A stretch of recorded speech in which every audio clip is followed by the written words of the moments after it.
In today's video, I'm going to teach you how to fix a 404-page not found error on GitHub.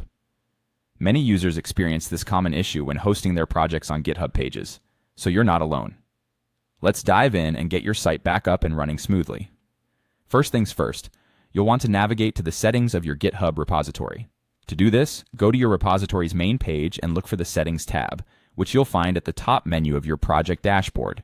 This is where you can manage a wide range of configurations for your repository, including your GitHub pages setup. Once you've opened the Settings page, scroll down and find the section labeled Pages. This section is specifically dedicated to handling your GitHub pages configurations and is crucial for fixing the 404 error. Here, you'll need to pay close attention to the Source section. This part determines the branch and folder from which your site is published. Make sure that you have a branch selected under the Source drop-down menu.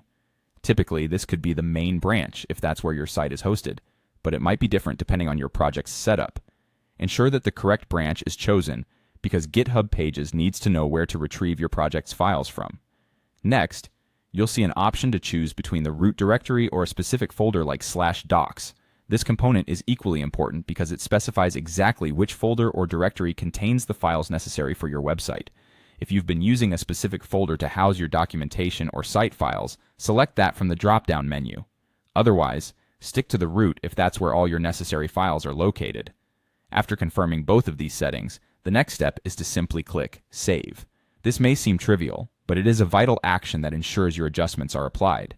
Without saving your settings, any changes you've made won't take effect, and the 404 error might persist. Once you've saved the settings, the fix isn't instantaneous. Take a moment to pause and wait approximately 1 minute before you test your URL again. This brief waiting period grants GitHub enough time to propagate the changes across their servers and refresh your site. After giving it the necessary time, revisit the URL you initially encountered the 404 error on. If everything was set up correctly, you should see your web page load as expected without any issues. In summary, dealing with a 404 error on GitHub isn't as daunting as it might seem. By double-checking your branch and folder settings and being patient during the update process, you can resolve the issue efficiently.